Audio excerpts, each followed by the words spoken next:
বন্ধুরা সকলে কেমন আছো? আশা করি ভালোই আছো, আর আমিও ঠিকঠাক আছি। আজকে আমি করব মাটনের লাল লাল ঝোল, যেটা আমরা আলু দিয়ে করি। তো এটাকে আমি ভিনিগার, একটু সর্ষের তেল, ধনে গুঁড়ো, জিরে গুঁড়ো, হলুদ গুঁড়ো সব দিয়ে ম্যারিনেট করে রেখেছি। আর এখানে আমি একটা মশলার পেস্ট করে রেখেছি। এর মধ্যে দিয়েছি কাশ্মীরি লঙ্কার গুঁড়ো, ধনে গুঁড়ো, জিরে গুঁড়ো, হলুদ গুঁড়ো সব দিয়ে একটা সুন্দর পেস্ট করে রেখেছি। আর এখানে আমি পেঁয়াজ, আদা, রসুনের একটা মিহি পেস্ট বানিয়ে নিয়েছি। এখানে আলু ডুমু ডুমু করে কেটে রেখেছি। আর এখানে আছে আমার ফোড়নে দেবার মশলা।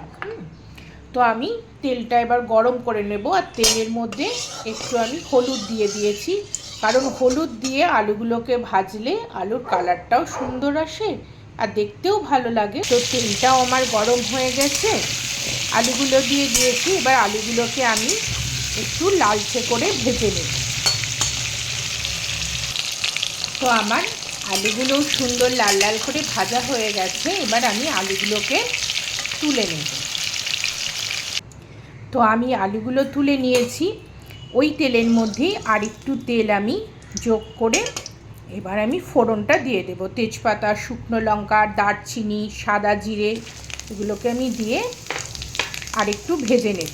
ফোড়নটা একটু ভেজে ভেজে নেব, কারণ ফোড়নটার একটা সুন্দর গন্ধ আসলে তবেই ভালো লাগে। ফোড়নটাকে একটু আমি ভাজা ভাজা করে নেব।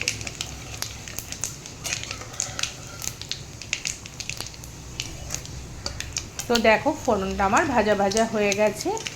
এবার আমি পেঁয়াজ, রসুন, আদার যে পেস্টটা করে রেখেছিলাম সেটা এর মধ্যে দিয়ে দেব।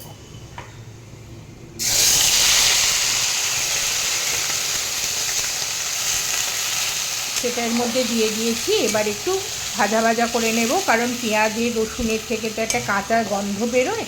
তার জন্যে এটা আমি যতক্ষণ একটু বেশি ভাজা ভাজা করব, খেতেও খুব সুন্দর হবে। তো পেঁয়াজ, আদা, রসুনের পেস্টটা আমি একটু বেশ ভালো করে ভাজা ভাজা করে নিই।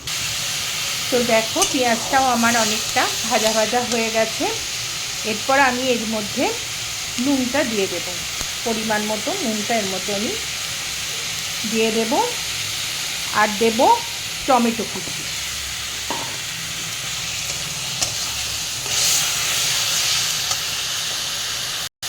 তো দেখো আমার মশলা থেকেও কত সুন্দর তেল ছেড়ে এসেছে। এবার আমি যে মশলার পেস্টটা করে রেখেছিলাম, ধনে গুঁড়ো, জিরে গুঁড়ো, লঙ্কা গুঁড়ো, হলুদ গুঁড়ো, এটা দিয়ে দেবো এর মধ্যে। দিয়ে সব মশলাটাকে আমি আরও ভালো করে সুন্দর করে কষিয়ে নেব। তো দেখো মশলাটাও আমার সুন্দর কষানো হয়ে গেছে। মশলাটা থেকে কত সুন্দর তেল ছেড়ে এসেছে। এবার আমি মাটনটা এর মধ্যে দিয়ে দেব। মাটনটা দেওয়ার পরও আমি আঁচটাকে একদম লোতে রেখে বেশ কিছুক্ষণ ধরে কষিয়ে নেব, কারণ মাংস তো যত সুন্দর করে কষানো যায় মাংস ততই সুন্দর হয়। তাই আমি এটা কিছুটা সময় হাতে নিয়ে মাংসটাকে সুন্দর করে কষিয়ে নেব। তো দেখো বন্ধুরা মাংস আমার সুন্দর কষানো হয়ে গেছে। পাশ থেকে দেখো কত সুন্দর তেল ছেড়ে এসেছে। যখনই তেল ছেড়ে আসবে তখনই বুঝে নিতে হবে যে মাংস সুন্দরভাবে কষানো হয়ে গেছে। তো এর মাঝখানে আমি নুনটাও চেক করে নিয়েছিলাম। এবার আমি যেটা করব, যে ভাজা আলুগুলো রেখেছি, মানে ভেজে যে আলুগুলো আমি রেখেছি সেগুলো এর মধ্যে আমি মিশিয়ে দেব। তো আমার মাংসটা সুন্দরভাবে কষানো হয়ে গেছে। পাশ থেকে দেখো কত সুন্দর তেল ছেড়ে এসেছে।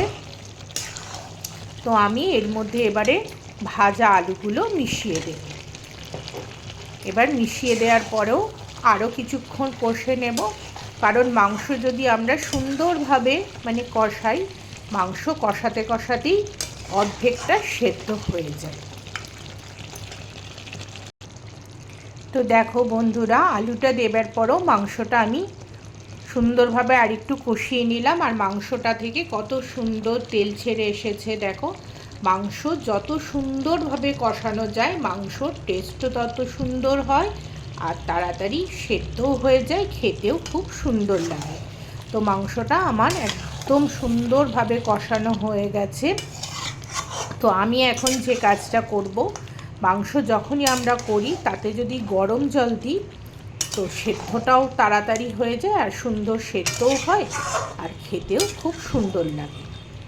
তো মাংস একদম আমার কষানো রেডি হয়ে গেছে। আমি একটু হালকা গরম জল করে রেখেছি, তো গরম জলটা আমি এর মধ্যে দিয়ে দেব, পরিমাণ মতো দিয়ে দেব। এবার আমি এটাকে চাপা দিয়ে দেব, কারণ মাংসটা তো কষাতে কষাতেই কিছুটা সেদ্ধ হয়ে গেছে, বাকিটা সেদ্ধও হয়ে যাবে। এবার আমি একটা চাপা দিয়ে দেব। তো বন্ধুরা, এবার আমি ঢাকাটা তুলে নেব। তো দেখো মাংস আমার একদম সেদ্ধ হয়ে গেছে।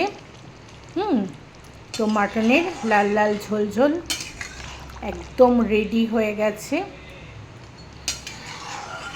তো এটা যদিও একটু নর্মালভাবেই করেছি, কিন্তু আলু দিয়ে মাটনের এরকম ঝোল খেতে সবারই ভালো লাগে।